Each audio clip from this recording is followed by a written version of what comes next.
Bueno, pues damos un minutito para que se vayan conectando y enseguida empezamos. Muy bien.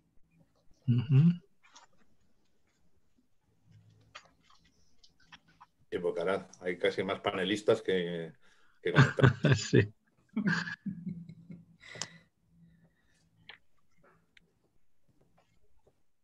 Hubo una vez una presentación de un libro que eran como 6 o 7 coautores y había 4 personas en el público y terminaron invitando los coautores a que el público se subiera al escenario y ellos lo hacían desde abajo para compensar un poco el... Para que hubiera Se más camuflaban entre el público. Claro. Está bien, es una idea interesante. Para que hubiera más participantes, está muy bien. Exacto.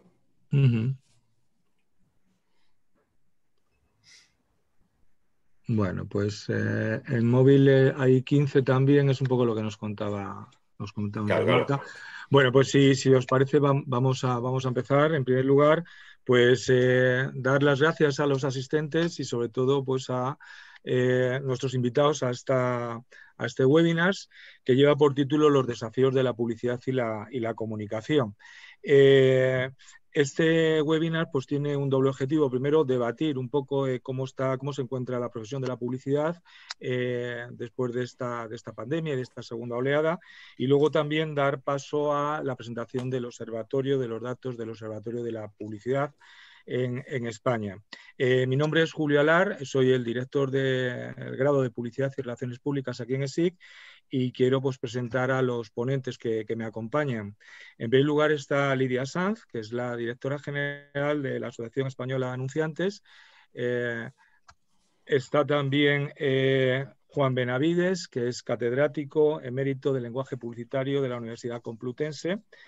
Nos acompaña también Elena Fernández, que es profesora de Publicidad y Marketing de la Universidad Pontificia de Salamanca y miembro del comité técnico de este observatorio.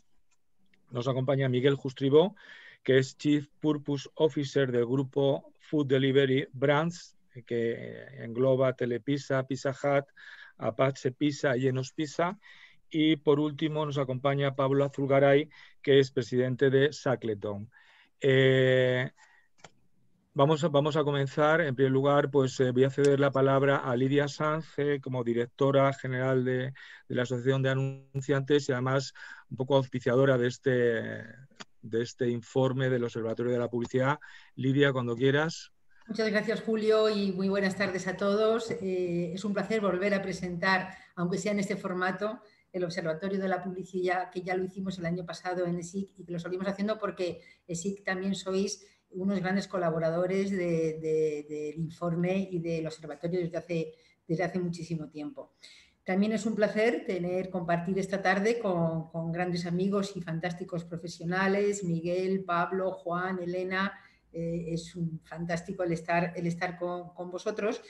El Observatorio de la Publicidad es un observatorio que a partir del 2015 cambió totalmente su formato y su objetivo. Es un informe que se viene desarrollando desde el año 2000, pero a partir del 2015 vimos la necesidad de crear un informe en el que realmente podamos dimensionar con datos lo que es el sector publicitario, lo que es la actividad publicitaria en muchas vertientes, en muchas variables, como luego nos va a presentar Elena. Está hecho por un equipo multidisciplinar que compone Juan Benavides como presidente del Foro de la Comunicación Audiovisual y también es el presidente de esta asociación y es catedrático de Comunicación Audiovisual y Publicidad de la Universidad Complutense.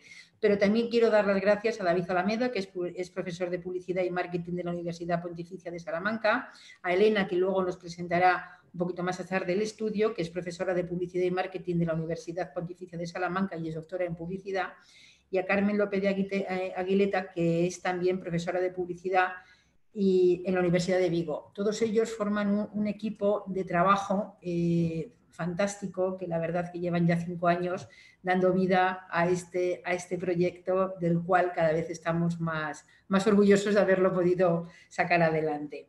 El Consejo del Observatorio también está formado por muchísimos actores de la industria. Tenemos representados prácticamente a todos los actores de la industria, tenemos a la Asociación de Creatividad Transformadora, Asociación de Medios, también tenemos a la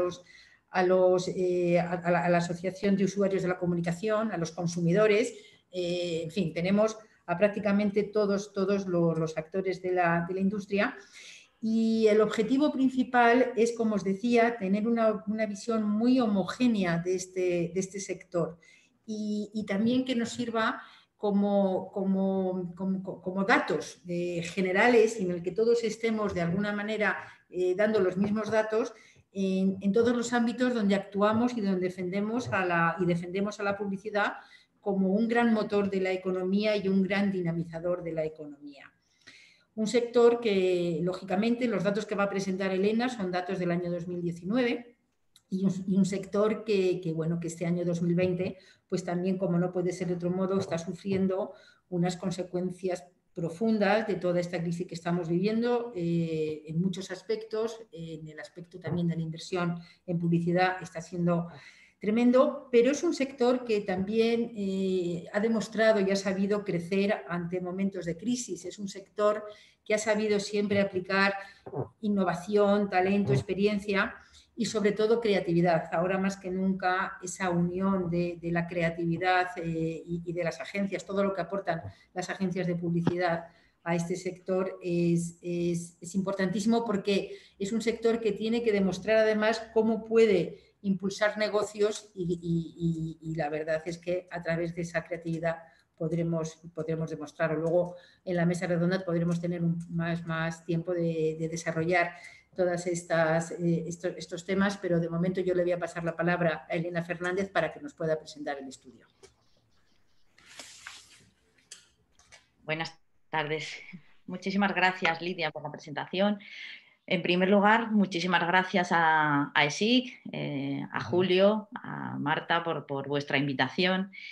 La verdad es que es un placer estar en el webinar esta tarde y por supuesto, saludar a mis compañeros de mesa virtual, tanto a Juan como a Miguel, como a Lidia, como a Pablo, ¿no?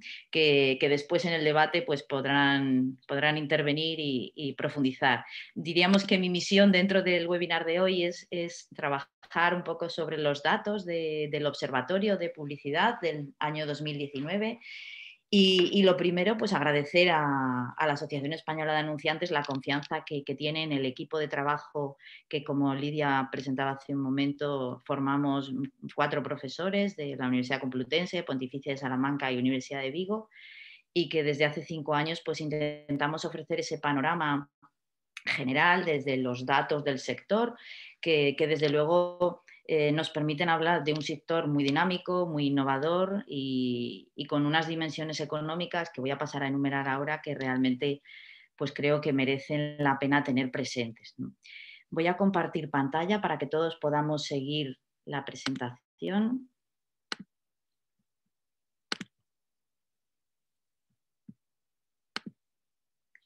Creo que podemos verla. Ya. Bueno, pues intentaré ser muy breve porque el formato webinar así lo requiere. Iré a los datos principales del Observatorio de Publicidad 2019, que como también apuntaba Lidia, pues realmente van a ofrecer un panorama muy distinto de la realidad que estamos viviendo ahora mismo, ¿no? Porque probablemente todos los datos que podamos ver a continuación pues queden un poco en suspenso a la espera de lo que sucede en este año fatídico 2020. Pero que en cualquier caso son datos muy positivos los que vamos a ver ahora y que realmente nos hablan sobre todo de la capacidad de transformación de esta industria. Quizá el primer dato del que podríamos hablar es el impacto económico sobre el Producto Interior Bruto. Quizá es el dato también más conocido de la publicidad, ¿no? Y es qué representa la publicidad en nuestro país con respecto al PIB. Siempre se habla de que la inversión publicitaria pues, aporta, según en los datos del año anterior, pues en este caso estamos hablando de un 1,06%, pero en los datos del observatorio nosotros incluimos un dato adicional que es el de la inversión publicitaria incorporando la masa salarial. Y ese dato lo calculamos incorporando el coste salarial del sector servicios multiplicado por el personal ocupado que se dedica a la publicidad. Entonces, esa cifra del 1,06% del PIB pues asciende al 1,30%. En cualquier caso, estamos en un dato muy relevante, ¿no? Porque podemos ver la serie de la evolución de los últimos 5 años y vemos cómo hay un equilibrio, una línea más o menos constante de ese 1,30% que la publicidad supone para la economía de nuestro país, que es un dato realmente relevante. Si profundizamos un poquito más en ese dato económico, a ver, no puedo pasar... A ver si aquí. Si profundizamos, como decía, en el dato económico y nos vamos al capítulo del volumen de negocio, pues tendríamos que destacar que en el año 2019, como podemos ver en el gráfico de la izquierda, pues realmente se ha producido un crecimiento de la cifra de negocio. Estamos hablando de un crecimiento por encima del índice general del sector servicios. Recordemos que la actividad publicitaria pertenece al sector servicios y en el último año pues, ha sufrido un crecimiento. Cuando hablamos de cifra de negocio, realmente estamos hablando de los importes facturados por las empresas del sector publicitario por la prestación de todos sus servicios, ¿no? y venta de bienes. Entonces ahí podemos ver un incremento de esa cifra de negocio. Y también podemos ver que el volumen de negocio, y en este caso estamos hablando ya de un concepto más de contabilidad, podríamos decir que son los flujos monetarios que se utilizan ya para la contabilidad de la empresa, también se han incrementado un 5,5% en el último dato disponible que tenemos del Instituto Nacional de Estadística. Es importante recordar que el Observatorio de Publicidad siempre trabaja con datos públicos y los últimos siempre disponibles, ¿no? para que realmente pueda ser un dato serio y un estudio de referencia en el plano sectorial. Bien, dentro de todo este negocio publicitario es importante también recordar que los servicios de venta de espacio y de tiempo publicitario son los que siguen acaparando a día de hoy el mayor volumen de negocio. Es decir, venta de espacio y tiempo publicitario. Concretamente suponen el 55,8% del volumen total del negocio. Después le siguen pues, servicios plenos de publicidad, otros servicios publicitarios, pero es importante que recordemos que más prácticamente el 56% sigue aglutinándose en el capítulo que podríamos llamar de medios, ¿no? Bien, otro dato relevante es el ámbito del empleo, ¿no? El ámbito del empleo también da cuenta de la salud de la actividad publicitaria, no solamente lo que aporta la economía en el plano del PIB, sino desde el punto de vista del empleo. Para eso trabajamos con datos de la EPA, ¿no? Del Instituto Nacional de Estadística, y tenemos que destacar los 3 datos que vemos a la derecha, el volumen de activos, el volumen de ocupados y el volumen de asalariados. Y también podemos ver en la serie de los últimos 5 años cómo la evolución del empleo en publicidad pues nos habla de una buena salud, ¿no? De una buena salud sectorial, tanto a nivel de actividad como de ocupación y asalariados. Vemos que en el último año la cifra de asalariados es la que más ha crecido, con un 4,62%. Y aquí también hago otra llamada. Y es importante recordar, como hacemos en todos los observatorios en los últimos 5 años, que la cifra de empleo de publicidad que refleja el observatorio es mucho más baja que la propia realidad del mercado. ¿Por qué? Porque las cifras oficiales del INE no recogen a todos los profesionales de la publicidad que trabajan en los anunciantes. Es decir, solo se recogen a aquellos empleados en empresas publicitarias, pero no en los anunciantes. Y por otro lado, tampoco está recogido todo el capítulo de comisionistas, freelance, etcétera, ¿no? Por lo tanto, es importante saber que este dato, ya siendo positivo, realmente todavía es mucho más elevado. En cuanto al reparto por sexos, bueno, pues es ya una norma, casi una costumbre dentro del sector, salvo el año pasado que se equilibró, que realmente estamos ante una profesión pues sensiblemente más femenina, ¿no? Claramente lo podemos ver ahí con un 56,7%. Bien, este es el reflejo o el dato frío. Pero debajo de ese dato frío todos sabemos que se están moviendo, pues diríamos, los perfiles, ¿no? Los nuevos perfiles profesionales, las nuevas demandas, las nuevas necesidades de anunciantes y de agencias.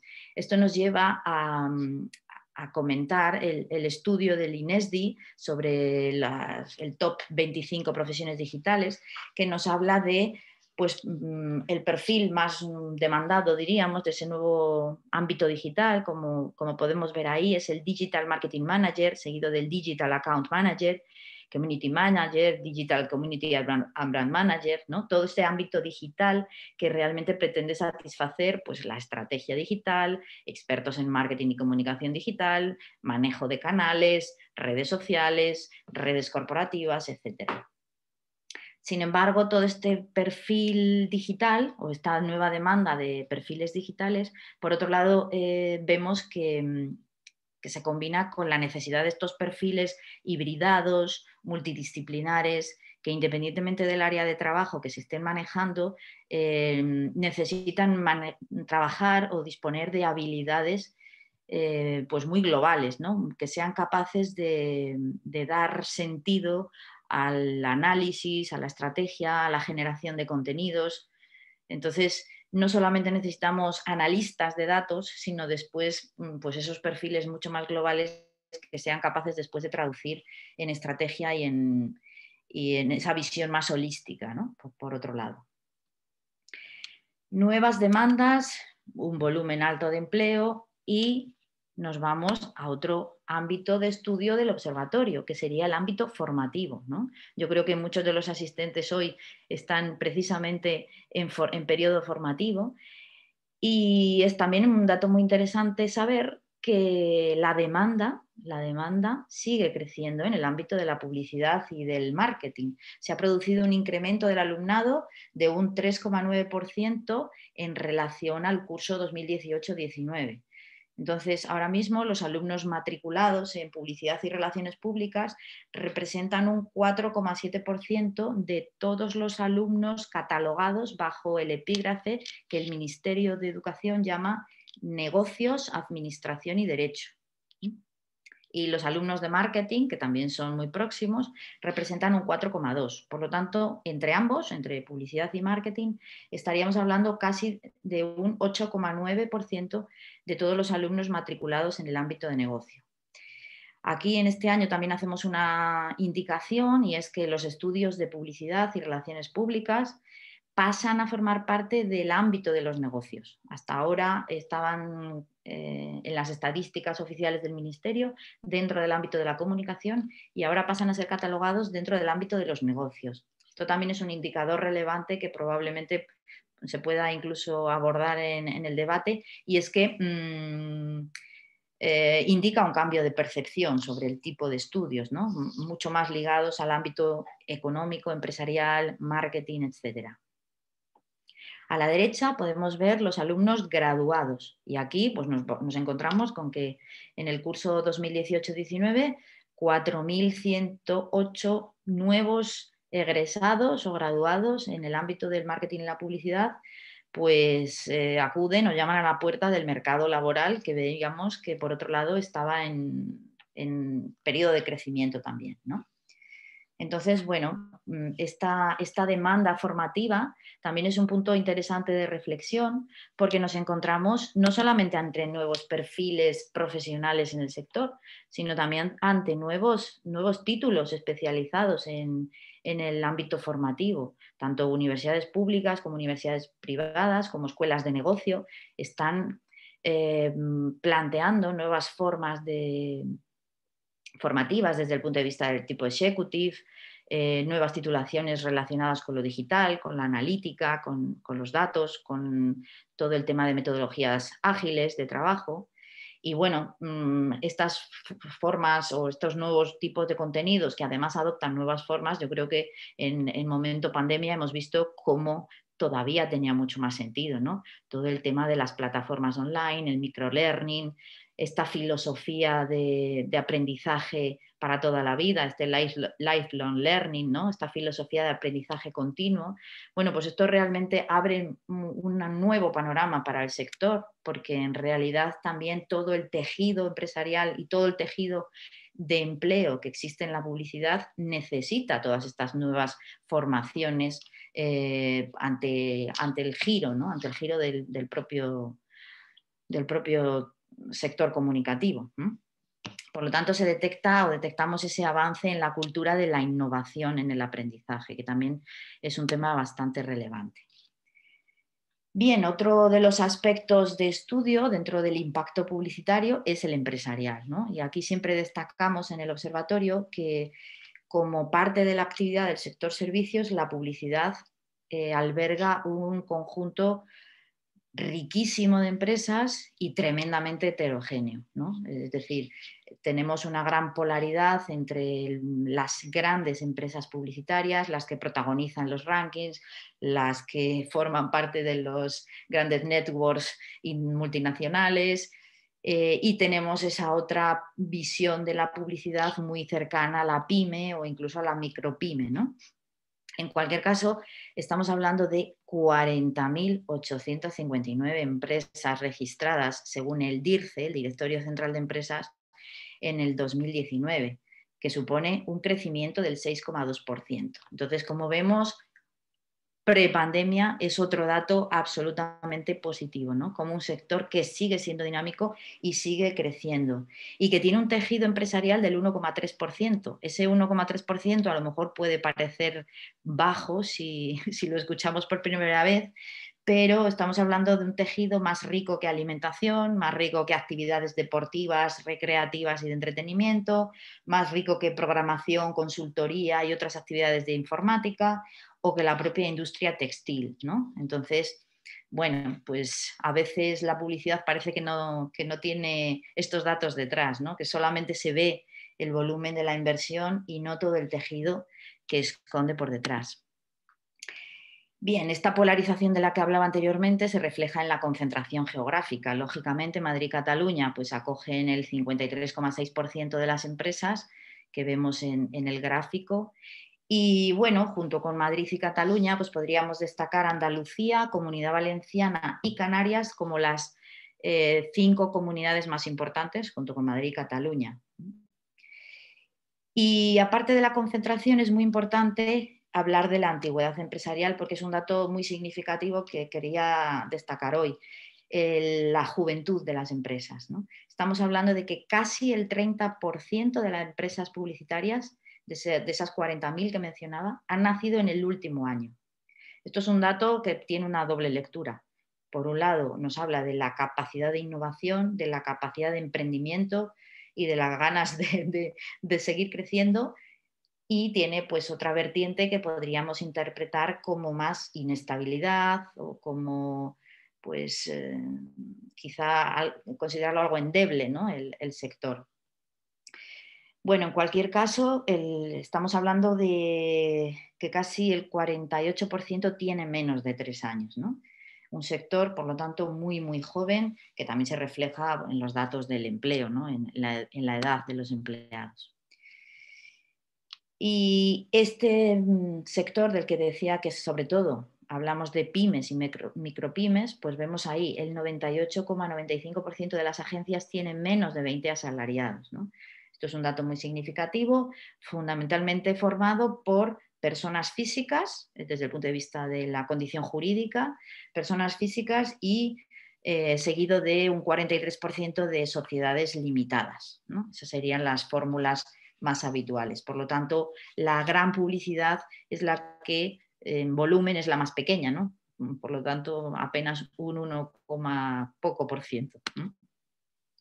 Bueno, y cerrando los datos para poder dejar tiempo al debate, como no, hay que hablar de la inversión y el reparto por medios. Quizá esa es la parte más conocida de la publicidad, por tanto, creo que no merece la pena detenerse mucho hoy en esto, porque todos tenemos presentes los datos de InfoAdex, de IAB Spain o de Arce Media en sus estudios anuales o en sus distintas oleadas, ¿no? Pero sí es importante destacar que es un año de cambios, ¿no? Es un año de cambios en la medición de la inversión. Por primera vez nos encontramos que InfoAdex ha cambiado su terminología y hablamos ya de medios controlados y medios estimados, ¿no? Parece que había una realidad en el sector que no correspondía con la medición, ¿no? Este año ya hablamos de medios controlados y medios estimados. También se han producido cambios en la medición de los datos de redes sociales. También se ha incorporado la publicidad nativa en inversión de InfoAdex y también se ha mejorado la medición de exterior, ¿no? En cualquier caso, el tema de la medición, y lo venimos diciendo en el observatorio, pues es un aspecto muy relevante que está en constante redefinición porque la publicidad se mueve y los estudios, por lo tanto, tienen que ir atrapando esa realidad, ¿no? Y entonces, bueno, pues nos encontramos con datos distintos de estudios diferentes, todos ellos válidos en el sector, pero con mediciones diferentes, ¿no? Con instrumentos de recogida diferentes. Aquí tenemos la medición de los medios controlados de InfoAdex, donde destaca por un lado que digital pasa a ser el primer medio controlado, y esto habrá que ver si en el 2020 sigue sucediendo.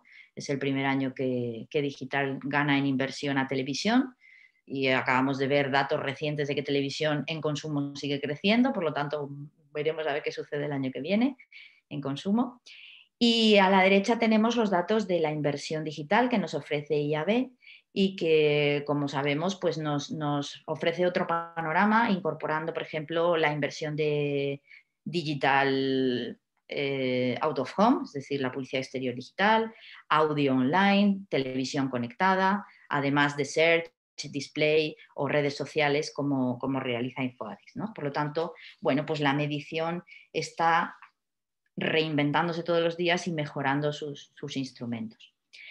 Bueno, creo que hasta aquí el repaso lo más rápido posible de los datos del observatorio de este año, que bueno, que cualquier tema puede quedar abierto para el debate y para las preguntas que consideren necesarias. Muchas gracias.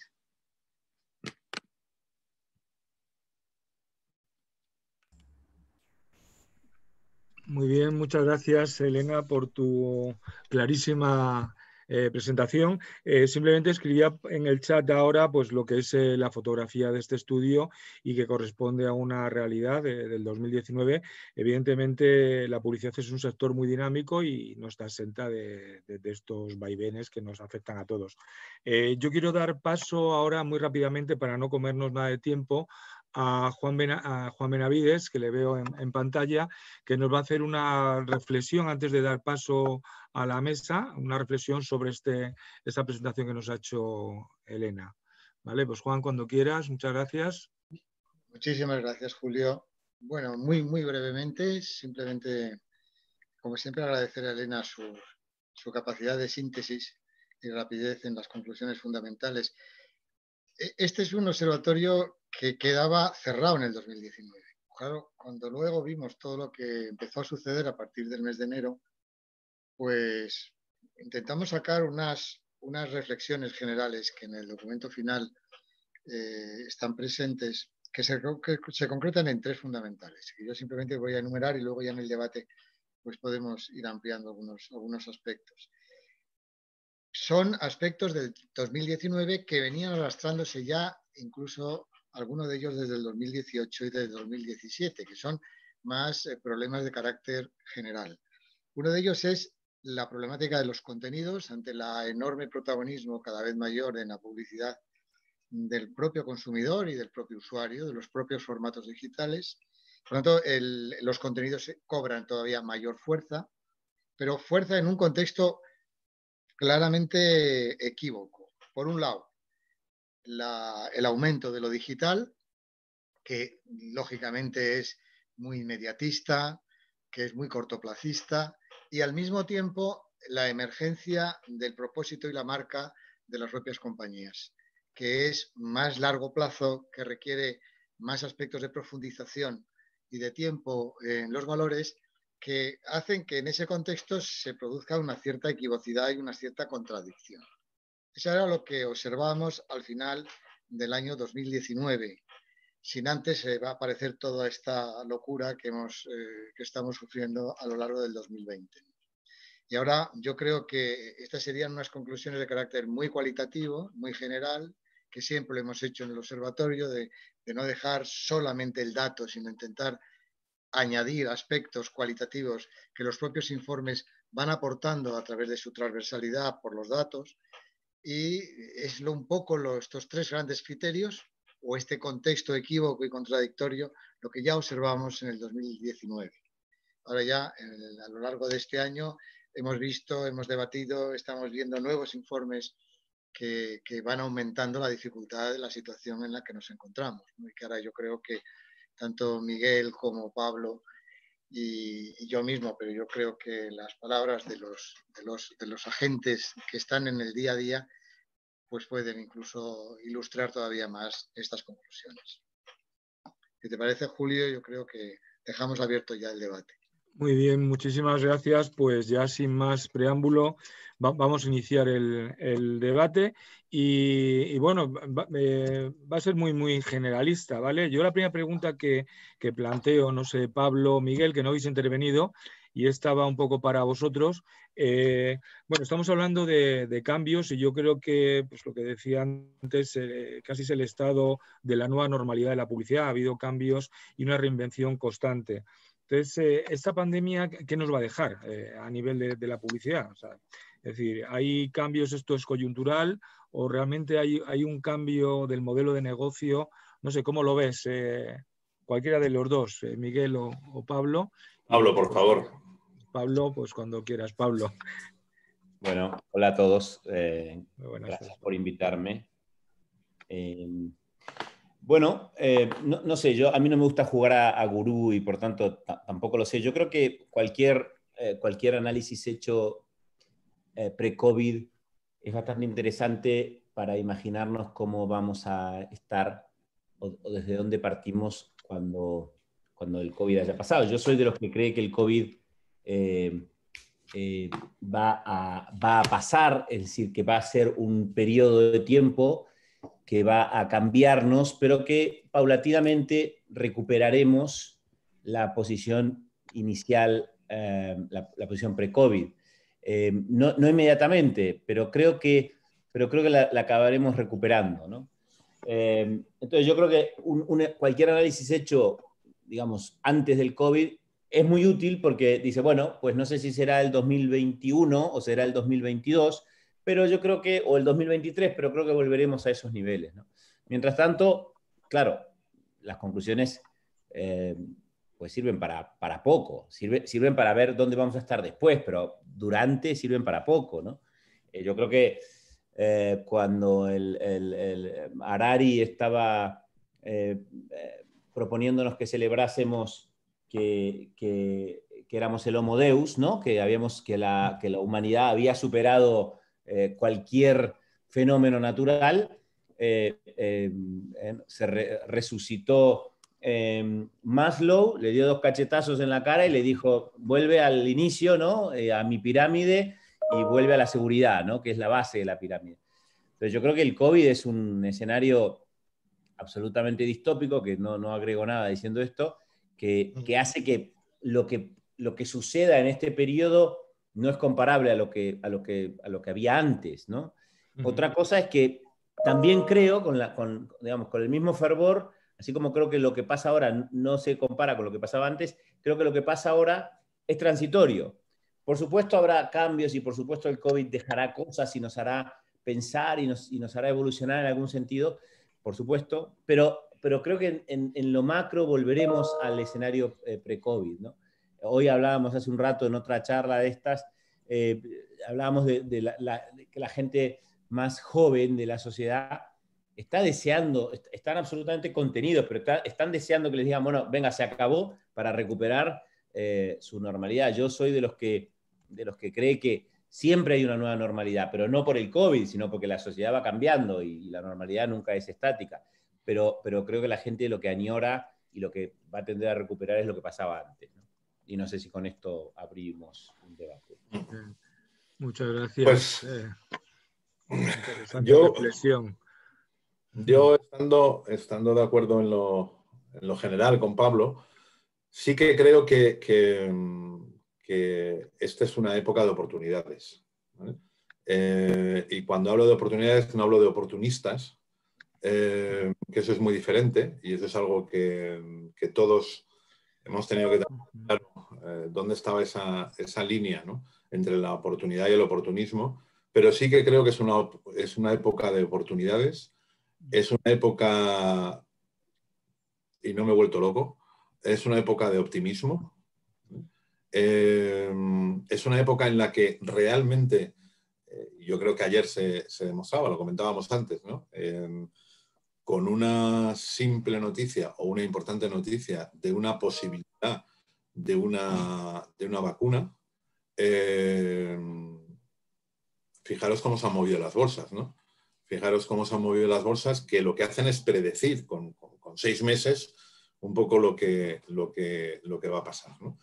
Pero yo sí que creo, y por quien comparten hoy con nosotros este webinar, que por cierto, se me ha olvidado, porque me he ido directamente. Yo quería agradeceros muchísimo a ESIC, que a mí sabéis que me encanta hacer cosas con vosotros, me encanta estar allí, ahora es de esta manera, pero bueno, seguro que muy pronto, mucho antes de lo que imaginamos, vamos a volver a poder estar ahí mano a mano. Muchísimas gracias, por supuesto, a Lidia, a toda la Asociación de Española de Denunciantes, al Observatorio, a Juan, a Elena, y me encanta estar con Pablo.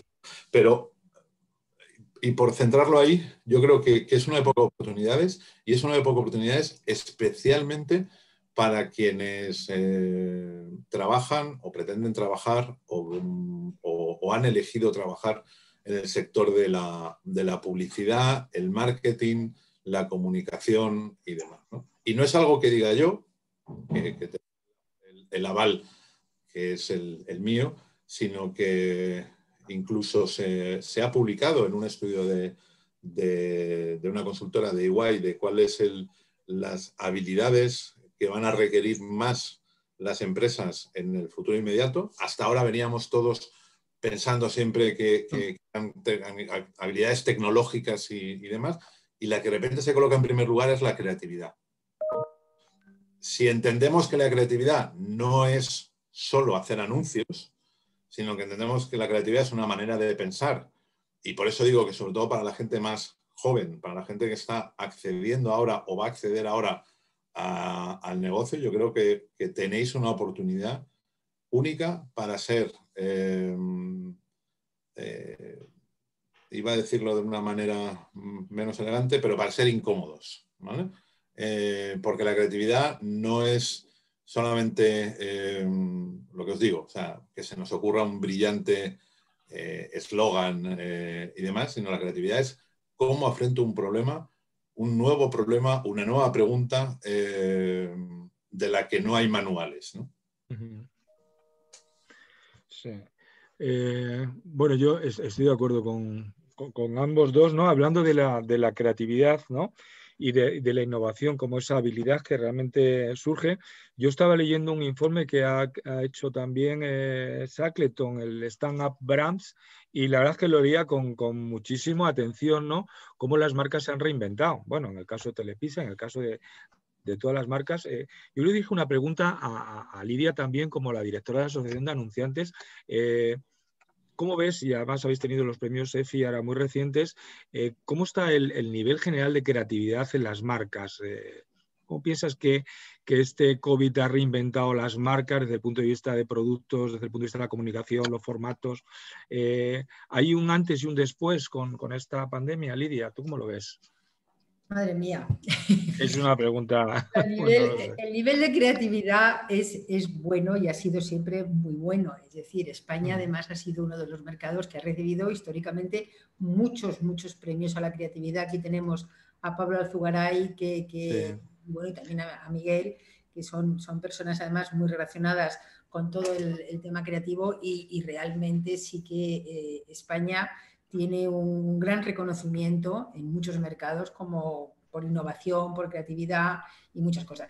Sí que es verdad, yo oí antes hablar a Pablo y a Miguel, a Pablo diciendo que bueno, que tendríamos que volver a lo que fue antes, y Miguel hablando de oportunidades. A mí me parece que las marcas se han enfrentado en esta pandemia a algo que era irreconocible para ellas. Las marcas han tenido que asumir un rol que no era el suyo de una manera tan ¿cómo diría yo?, tan drástica como ha tenido que ser. Es decir, el propósito de la marca siempre estaba ahí, pero de repente se han tenido que reconvertir, han tenido que reconvertir sus producciones, han tenido que ponerse a disposición no solamente de la sociedad civil, sino a disposición de la administración, a disposición de todas las administraciones sanitarias. Han tenido que volver a replantearse su propio modelo de negocio en muchísimos casos. Y la publicidad estaba ahí, o sea, la publicidad ha sido un reflejo de todo lo que ha pasado, porque también la publicidad es un reflejo social. Nosotros en los premios a la eficacia hemos visto muchísimas campañas con grandes propósitos. El Gran Premio a la Eficacia ha sido Bankinter, que nos estaba hablando que el dinero no solo es dinero, pero hemos visto muchísimas campañas con propósito, porque también el consumidor ha cambiado mucho. La publicidad, además de ser un reflejo social, también es un reflejo de los propios hábitos del consumidor. Y el consumidor, yo creo que nosotros como consumidores, yo creo que va a ser muy difícil que volvamos a ser como éramos antes. Tenemos que aprender mucho también de todo lo que nos está pasando. Y hay cosas que creo que han venido para quedarse, que vamos a convivir con determinados hábitos que hemos ido adquiriendo durante toda esta pandemia. Es muy difícil hacer previsiones a futuro, es muy complicado, pero yo creo que muchas de las cosas que están pasando ahora mismo y a las que las marcas se han enfrentado, bueno, pues van a seguir continuando, y el año que viene vamos a ver cantidad, sobre todo en los premios de eficacia, muchísimos casos con verdaderas historias de solidaridad, historias de compromiso e historias de propósito, que en muchos casos tienen que quedarse ahí, y el hacer y el decir de las marcas cada vez está mucho más unido, y esto nos lo está demostrando. Sí, yo tengo una duda también, ahí no sé si quizás Juan o también Pablo, cualquiera de los que estéis aquí. A ver, yo creo que hay un gran objetivo ahora de las empresas, que es vender. O sea, vender, y la venta muchas veces viene de la mano de la promoción comercial, y mal llevada esa promoción comercial siempre tira un poquito abajo la imagen de las empresas, ¿no? Es decir, cuando vamos a precio, a tal. Entonces, yo no sé, desde el punto de vista de los mensajes, es decir, si hay una apuesta para decir, oye, vamos a crear un mensaje que realmente genere ese engagement con la ciudadanía, con decir que las marcas estamos aquí para algo y por algo, ¿no? Es decir, ¿cómo cambia ese discurso? Porque la crisis del 2008 sí que es cierto que trajo ese tipo de mensajes muy, muy promocionales, ¿no? ¿Qué opináis? No sé si... Sí. Bueno, sí, hay una cosa que yo estoy de acuerdo, lo que ha dicho Pablo es verdad, pero lo que ha dicho Miguel yo creo que es más cierto todavía de lo que va a pasar. Es decir, el COVID lo que está haciendo, y también lo ha subrayado un poco Lidia, va a subrayar lo que ya estaba pasando en el 2019. Va a subrayarlo, ya va a sentarlo. Yo creo que ahí hay dos aspectos muy importantes, ¿no? Es decir, si es el conflicto, y esto ya lo estamos observando en otros debates en los que hemos estado y en los que estamos generando, entre lo que son las ventas, la necesidad promocional de vender productos y de vender la empresa, lógicamente, sus propios servicios, las ventas con los valores que quieren asociarse tanto a los productos como a la propia compañía, sin mezclar lo que es la compañía y lo que es el producto, pero que en ningún caso están siempre unidos. Y esto lo que yo creo que sí se va a producir, o se está produciendo ya, es la investigación. Es necesario investigar todavía mucho más de lo que de hecho ya se ha investigado y se está investigando. Y ahí yo creo que ante la investigación hay dos novedades interesantes, que ya estaban en el 2019, pero creo que con el COVID y con esta experiencia de la pandemia ha venido para quedarse, que es la creatividad. Eso lo ha subrayado antes Miguel y yo creo que es cierto. Creatividad, llamémosle creatividad en el sentido más tradicional de la publicidad, o innovación. Pero también está la naturaleza de la investigación. Hay que superar el dato.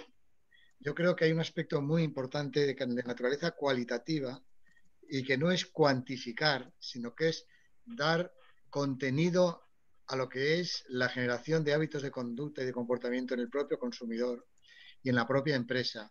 Por ejemplo, la idea de la colaboración, la idea de las alianzas, la idea de trabajar en común. Todo esto requiere tipos de investigación que la publicidad, probablemente por necesidad, muchas veces ha tenido que recurrir al dato, como ocurre con el marketing político, pero yo pienso que este tipo de investigación más cualitativa va a ser mucho más potenciada y más necesaria.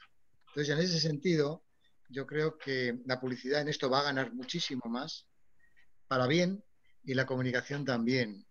Y esto no es la nueva normalidad. Yo estoy de acuerdo con Pablo en que la normalidad siempre cambia porque van cambiando las normalidades y la vida diaria.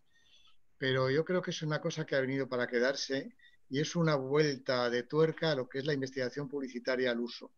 Yo creo que eso es muy importante.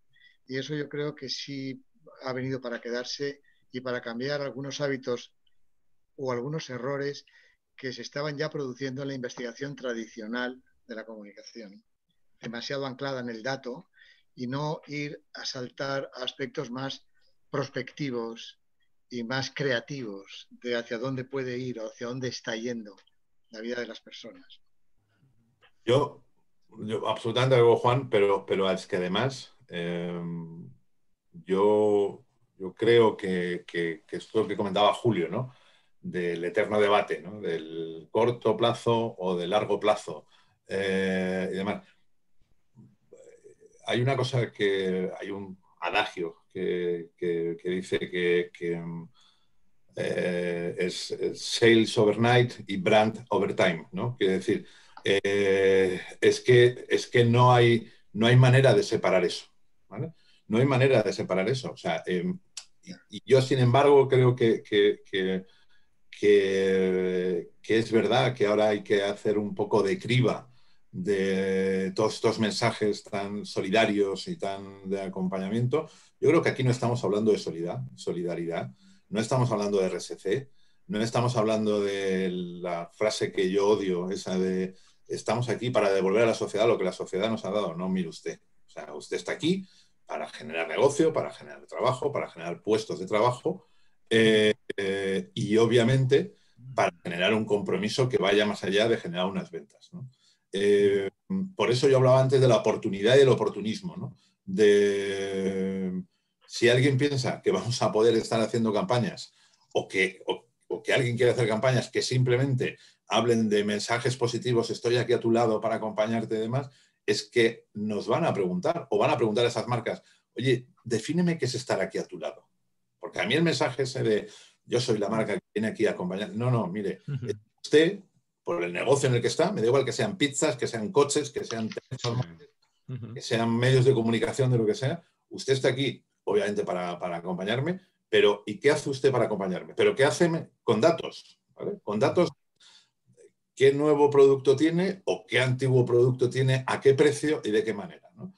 Es verdad que obviamente hay una presión, como ha habido siempre, eso no es nuevo, ¿no? La presión de las ventas. El otro día hablábamos, ¿no? de que hemos pasado de hacer planes trimestrales a hacer planes triedales, si es que esa palabra existiera, ¿no? De 3 días en 3 días. Y en el segundo día ya se han quedado antiguos, ¿no? Porque es verdad que antes vivíamos un poco en una burbuja de cierta comodidad, ¿no? Se nos llenaba la boca hablando de hay que acostumbrarse a vivir en la incomodidad, hay que abrazar la incertidumbre. Compañeros, pues llegó el momento de abrazarla de verdad, ¿sabes? Porque ahora la incertidumbre es continua y entonces le estamos pidiendo al sector, a los profesionales, a la industria, que viva en la incertidumbre, pero con una visión a medio y a largo plazo. No, por eso mismo, yo creo que la conclusión de eso es que la creatividad, entendida como la manera de innovar, de ver con distintos ojos, muchas veces innovar es ver con distintos ojos lo que has tenido siempre delante de las narices, ¿no?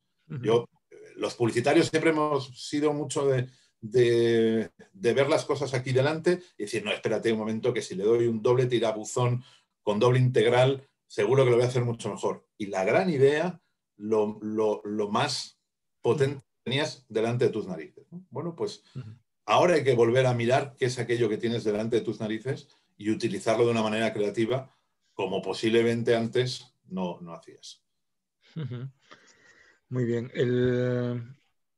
A nivel de medios también, o sea, viendo un poquito el stand-up de Shackleton también, se ha visto un incremento en ese periodo pandémico del primer encierro, que fue absolutamente, o sea, una verdadera catástrofe. Se ha visto cómo se incrementaba el consumo de televisión cuando era un medio que realmente estaba. Yo pregunto a mis alumnos en clase y estamos viendo que ven poco la televisión, se conectan por otras vías. ¿Cómo pensáis, Pablo, que afecta esto? Sobre todo de cara a construir estos mensajes 360 que estamos, es decir, ¿dónde está la realidad de los medios ahora mismo? Con una prensa que cae, evidentemente, la prensa escrita, y bueno, pues no lo sé cómo lo veis desde el punto de vista de agencia a la hora de construir mensajes. Bueno, lo primero, gracias por la mención a Stand Up Brands. Sí. Stand Up Brands es una especie de recopilación y de análisis de iniciativas de 400 y pico de marcas durante 100 días que duró el estado de alarma el primero. El otro día tuve una conversación que me encantó con Alex Payete, que me decía, me ha encantado el Stand Up Brands y me gustó no sé qué, pero ahora deberías cambiarlo. Stand Up Brands significa las marcas en pie, ¿no? Pero estaba hecho como un repositorio. Y entonces Alex me decía una cosa que me encantó, que decía, ahora tendrías que poner una coma y un signo de exclamación que es Stand Up Brands, ¿no? Como convertirlo en un reclamo, ¿no? Es decir, de pie marcas, o sea, o sea, hacer algo, ¿no? Yo creo que es muy importante entender que la gente no nos da a veces la importancia que nos damos nosotros, ¿no? Si lo pensáis, si no pensamos en nosotros y pensamos en, no sé, en un dentista que vive en Logroño, ¿no? Para ese tipo, para esa tipa, ¿qué son las marcas? Las marcas son una abstracción en el fondo, ¿no? Una marca es un intangible.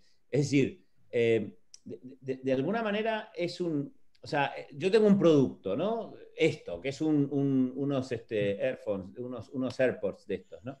Bueno, la marca no es el producto se puede tocar, la marca es una abstracción, es una especie de promesa, ¿no? De que este producto de esta marca va a darte estos beneficios o va a tener estos atributos, ¿no? Una suerte de conexión alquímica, intangible, medio esotérica, que no se puede explicar mucho, ¿no? Si pensamos realmente, ¿no? Por eso es tan difícil de valorar, por eso dicen, en los balances está el valor de las marcas, pero no es tan fácil de hacerlo. Y por supuesto, las marcas, hay un durante el COVID, y yo hablaba antes del post-COVID, ¿no? Porque es que me parece que es distinto.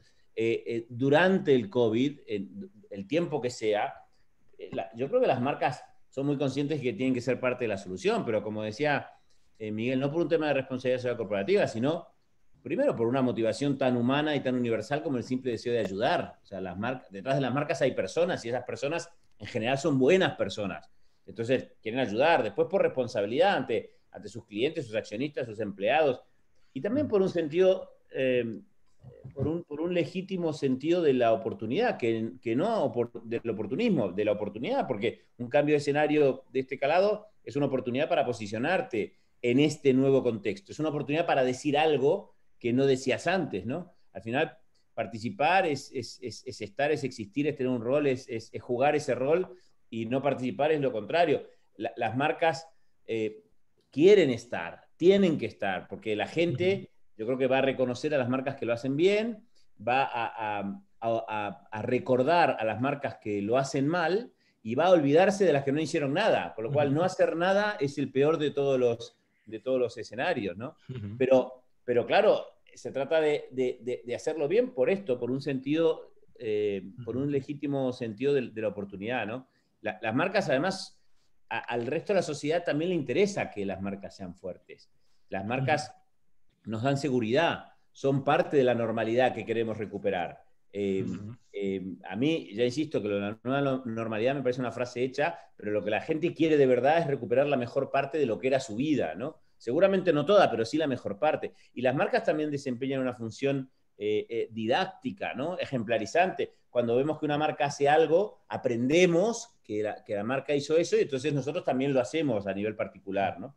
Entonces, también las marcas tienen una función didáctica en la sociedad. Pero eso es el durante, eso es, en mi opinión, es este año, es el que viene, o parte del que viene, ahora se habla hasta el verano, nadie lo sabe, pero yo creo que la normalidad de después, post-COVID, es una normalidad que se va a parecer a la evolución de la normalidad que traíamos. El propósito de marca no existe desde el COVID, el propósito de marca existe, hablamos del propósito de marca hace muchos más años. Y por tanto, claro que, y los objetivos de la Agenda 2030 de Naciones Unidas existían antes del COVID. Y por tanto, la sostenibilidad medioambiental, la sostenibilidad en cuanto a la conciliación, en cuanto a la igualdad, todo eso eran objetivos anteriores al COVID. Y yo creo que la sociedad, una vez superado el COVID, va a desarrollarse de una manera, digamos, orgánica o normal respecto al escenario pre-COVID.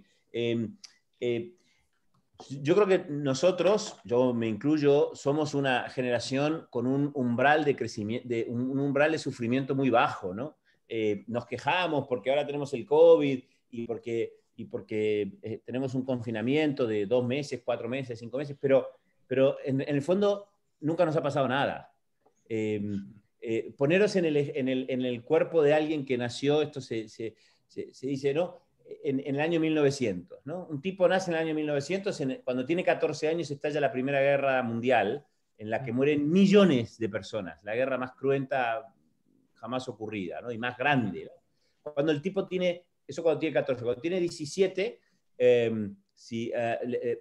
mueren millones de personas otra vez por la mal llamada gripe española. La guerra no había terminado, o sea, se encima la guerra a la gripe española. Cuando el tipo tiene 29 años, o sea, imagínate que salió de la Primera Guerra, salió de la gripe española, entonces llega a los 29 años y entonces le da la Gran Depresión, que la gente no tenía para comer, no es que estaba confinado en su casa, no tenía para comer, se tiraban por los balcones para suicidarse, ¿no?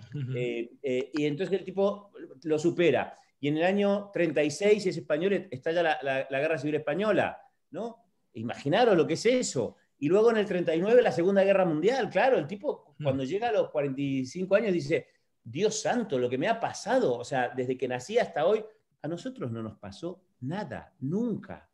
O sea, todo nuestro problema es el iPhone, no sé, todos, siempre la cosa va mejor, no tenemos grandes. Por eso digo, cuando Harari estaba celebrando que éramos unos genios, llegó Maslow, le pegó un cachetazo y dijo, a ver, céntrate, que la vida es muy complicada. Entonces, yo tiendo a pensar que el COVID es un problema, que el COVID va a cambiar cosas, pero creo que el COVID va a tener un comienzo y va a tener un final. Y cuando estemos al día siguiente del final del COVID, tenderemos a estar en algo bastante parecido al último día del pre-COVID, ¿no? Que ya había, antes me preguntabas por los medios. Bueno, quiero decir, los medios, otra cosa no, pero el COVID ha sido una catapulta del consumo de determinados medios. Y no me refiero solamente a los digitales, o sea, en stand-up brands, en el estudio que mencionabas antes, el consumo de televisión fue espectacular durante el confinamiento. El consumo de Internet, el consumo de los periódicos, porque los periódicos está el periódico impreso, pero el periódico digital, el consumo se disparó brutalmente, ¿no? El consumo de las plataformas de video on demand, ¿no? Los Netflix de la vida, ¿no? Entonces, lo que quiero decir con eso es que, claro, como decía Miguel al principio, hay oportunidades desde un punto de vista de los medios, el confinamiento, la vida menos en la calle y más en tu casa, pues es un gran disparador del consumo de medios, ¿no? Claro, se da la paradoja de que los medios tienen audiencias que los consumen más, pero los anunciantes, que es de donde provienen fundamentalmente sus ingresos, como a sus negocios les va peor, igual invierten menos. Bueno, pero es un tema de modelo de negocio, decir, oye, pues entonces igual lo que tienes que hacer es, como están haciendo algunos medios, es decir, bueno, investigar un modelo de suscripción de manera que parte de tus ingresos vengan de los anuncios y parte de tus ingresos vengan de los usuarios, ¿no? Pero digamos que la crisis de los medios no es por el COVID, la crisis de los medios en el 2019 ya venía, ¿no? Tiene que ver con la digitalización y con una cosa que yo creo que algunos medios han entendido muy bien, que es, miren, en mi opinión, nada inorgánico, o sea, nada que no sea el agua, el aire, ha sido, que sea importante, ha sido gratis en la historia de la humanidad. Nada, o sea, decirme algo que sea gratis, que no sea el aire o el agua, ¿no? Y el agua relativamente. Bueno, pues la información y la opinión no tienen por qué ser gratis. ¿Por qué va a ser gratis? Si lo demás no es gratis, ¿por qué va a ser gratis? Entonces, que los medios tienen que entrar y están entrando. El mundo, por ejemplo, de la prensa, en modelos de suscripción y que los usuarios tienen que entender que hay que pagar por eso. Otra cosa es cuánto pago, por qué pago, pero como cualquier otro servicio del universo. Pero que eso va por ahí me parece evidente, ¿no? Y por tanto yo creo que, por responderte concretamente a lo de los medios están entendiendo que su modelo de negocio tiene que ser mixto, que no puede ser solamente publicitario, lo cual me parece bien, y a la vez están viviendo un aumento considerable de sus audiencias. Cojonudo. Bueno, muchas gracias, Pablo. Si os parece, tenemos aquí algunas preguntas en el chat, ¿vale? Muy rápidamente, porque estamos un poquito ya overtime.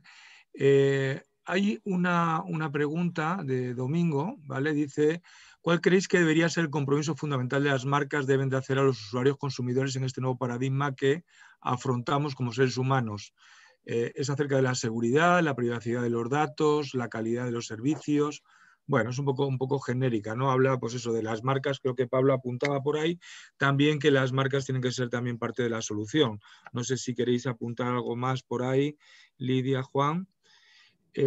Hay otra pregunta que quizás esta sea importante también porque es algo que Miguel a veces dice, que es la diferencia entre el hacer y el decir, ¿vale? El storytelling y el story doing, que yo creo que en una presentación sí que te escuché, ¿vale? Y dice Víctor, creo que es, no sé si es impresión mía, ¿no creen los panelistas que las marcas siguen sin pasar del decir, es decir, del lanzar el mensaje al hacer, de llevarlo a cabo? No sé si... Miguel, no, yo, por alusiones, yo creo que si hay marcas o compañías que siguen pensando que eso vale, son marcas zombies, ¿vale? Sí. Yo creo que, como decía Pablo, ya no viene de ahora, por el COVID, esto ya viene de hace tiempo, de tener muy claro que no vale de nada decirlo y decirlo maravillosamente si previamente no lo has hecho, ¿vale? Que para ser parte de la solución de algo tienes que ser parte del problema. Quiero decir, yo vendo pizzas, mi compañía vende pizzas. Tengo que elegir muy claramente de qué parte soy parte del problema para ser parte de la solución, porque si no, lo que estoy hablando es del campo y las flores. Entonces, yo creo que en la gran mayoría de los casos las marcas ya hacen y luego dicen, pero que evidentemente, y eso no es consecuencia del COVID, eso es consecuencia de la realidad y de lo exigente que nos hemos vuelto todos como consumidores a estar mucho más informados y demás, ¿no? Hay una cosa que a mí me parece importante en la pregunta que han hecho estas dos personas. Yo creo que la marca debe cobrar y va a cobrar un nuevo protagonismo, pero un protagonismo diferente al que había en el 2019, al 2018, pero que ya estaba ahí latente. A mí me parece muy importante el reto de la Agenda 2030. Y la Agenda 2030 que, lógicamente, volveremos a la normalidad y volveremos nuevamente a trabajar sobre la Agenda 2030. Espero que más de lo que se ha trabajado hasta ahora, por lo menos en nuestro país. Y las empresas tienen ahí un reto impresionante. Y eso es la marca. Yo estoy totalmente de acuerdo en esas cosas de que se habla mucho, pero se hace menos. Pero muchas veces es porque nos falta definir realmente los retos que la marca tiene como empresa dentro de su propósito. Y eso no es publicidad. Lo que pasa es que eso va a anexionarse a la publicidad y a la comunicación que haga. Uno de los retos, y por eso hablaba antes de la investigación, es que uno de los grandes retos que va a tener la comunicación y que está teniendo ya la comunicación es el lenguaje que utiliza. El lenguaje informativo no es comunicación. El lenguaje informativo es muy importante, pero lo más importante es la comunicación, y la publicidad no informa solamente, comunica. Y esa comunicación es un lenguaje. Y eso está en muchos aspectos, tienen que cambiar. Algunos aspectos tienen que cambiar. Y en la Agenda 2030 para esto tiene bastantes cosas que decirnos. Bueno, muchas gracias. Sí, querías, no sé quería quién responderle. Hay una pregunta en el chat Sí, de Víctor Manuel que dice sí, perdón. y si no creen que las marcas deben pasar del decir al hacer. Yo querría hablar de eso. O sea, yo creo que las marcas han pasado ya, la verdad. Claro, esto es una generalización, y como toda la generalización es una chorrada, porque habrá marcas que sí, marcas que no. Pero si miramos, no sé, yo recuerdo a SEAT fabricando respiradores con los motores de los limpiaparabrisas, ¿no? Si eso no es hacer... Los ingleses usan una expresión que a mí me encanta, que es walk the talk, ¿no? Que es maravillosa, ¿no? Y dice, oye, no me cuentes, ¿eh?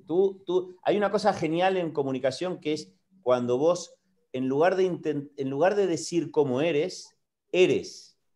Si vos, en lugar de decir cómo eres, la gente dice cómo eres, ¿no? Y entonces eso es genial, porque te ahorras un montón de pasta, además, en decir cómo eres, porque ya lo dicen los demás cómo eres, ¿no?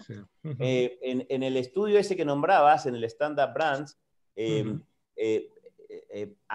hemos analizado tanto los anuncios como los contenidos como las acciones, ¿no? Y estoy leyéndolo, no es que me lo sepa de memoria, hay 181 anuncios, 111 contenidos y 168 acciones. O sea, hay 168 cosas como esta de SEAT que acabo de decir, que los tipos cambiaron una línea de fabricación de motores para los limpiaparabrisas cambiaron las máquinas para hacer respiradores, ¿no?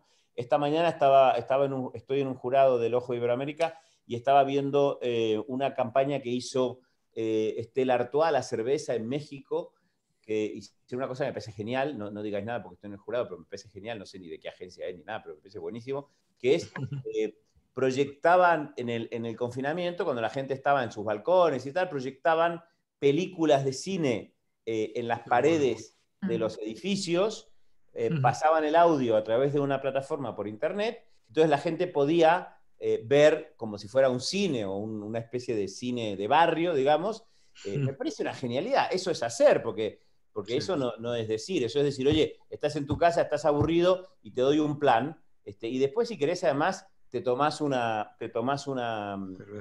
cerveza, ¿no? Y una pizza, diría Miguel. Pero es un ideón, ¿no? Entonces, lo que quiero decir es que a Víctor Manuel, mi posición es que las marcas, las buenas, las que lo están haciendo bien, pero son muchas, están haciendo, no están diciendo, ¿no? El ejemplo antes hablabas del ejemplo de Bankinter, ¿no? Que es un campañón, pero es que detrás del campañón, que es una maravilla esa campaña, pero detrás de esa maravilla campaña, pues hay un montón de medidas, ¿no? Yo no trabajo para Bankinter, pero trabajo para Banca, y a Banca, por ejemplo, hizo una cosa que a mí me emocionó en su momento, que fue cuando estábamos en medio del confinamiento, faltaban, por ejemplo, no me acuerdo, pero faltaban como 15 días para que la Seguridad Social mandara el dinero de los pensionistas a los bancos para que los bancos lo pagaran. Entonces la banca dijo, para que la gente no tenga que ir a las oficinas, voy a poner yo el dinero, creo que puso 400 y pico millones de euros, puso 400 millones, adelantó, o sea, los iba a cobrar, pero los adelantó 15 días y le mandó la pensión a todos los pensionistas a sus cuentas, les adelantó la pensión, de manera que los pensionistas no estuvieran nerviosos, no tuvieran que salir de sus casas y no tuvieran que ir a las oficinas. Bueno, pues eso es hacer, o sea, después criticamos a todas las marcas, pero esto es muy... Pero además todo esto compaginado con grandes resultados de negocio. que esa es la parte importante que no nos podemos dejar, que es lo que decía antes Miguel. Es decir, eso está fenomenal, pero el Gran Premio de la Eficacia de Bankinter es porque además ha demostrado que haciendo eso también se tienen resultados de negocio. Claro, por lo que decíamos antes, porque la gente no es idiota, entonces la gente lo ve y entonces la gente dirá, habrá otros que dirán, los cenizos dirán siempre, bueno, pero fueron oportunistas. No, y un huevo, no son oportunistas, son oportunos, o sea, ven una necesidad y lo que hacen es, claro, van y lo hacen realidad y la gente lo reconoce. Y luego además lo cuentan muy bien. Y luego además lo cuentan muy bien, claro, porque hay que tener talento para contarlo, pero está muy bien. O sea, ¿no? Y si no están de acuerdo el consumidor, que somos todos nosotros, no somos tontos y sabemos perfectamente lo que le pedimos a las marcas y lo que pedimos de las marcas. Claro, cuando es puro bullshit y cuando es un discurso vacío, el consumidor no te lo perdona. Por eso decía antes, la gente va a reconocer a los que lo hacen bien, se va a acordar de los que lo hicieron mal. Sí. Y se va a olvidar de los que no hicieron nada, ¿no? Claro. Yo creo que, Julio, estamos súper pasados de tiempo. Sí, estamos un poquito... Nada, me toca a mí cerrar. Os quiero contar una anécdota. Justamente leía el otro día en LinkedIn alguien que escribía y decía, muy sorprendido, ¿no?, que había ido por el IKEA y se había encontrado un bote de plástico lleno de piedras a 2 euros, ¿no? Y entonces el tío estaba un poquito asombrado. Joder, piedras a 2 euros y tal, esto es el... Dice, ¿cómo puede ser, cómo la gente, la fuerza que tiene una marca para vender piedras y tal? Y me hizo gracia, ¿no?, porque el comentario era muy, muy tal, y lo comentaba justo aquí, venían 2 alumnas nuestras, emprendedoras y tal, se lo comenté, y saltó una de ellas que no la conocía y dice, no, pues esas piedras yo las compro, dice, porque a mí me valen para tapar las orquídeas y tal. Con lo cual, ya no sabes si es la marca... De jardinería, piedras de jardinería, a lo mejor. Efectivamente, es decir, que dices, bueno, pues es algo, y claro, sean a 2 euros, también hay una parte que aporta la marca, evidentemente, que es así, ¿no? Bueno, tenemos que terminar y os quiero agradecer enormemente, de verdad, vuestro tiempo. Yo aprendo muchísimo en estos foros, de verdad, y para mí es muy grato pues estar aquí moderándoos a vosotros, que sois grandes profesionales.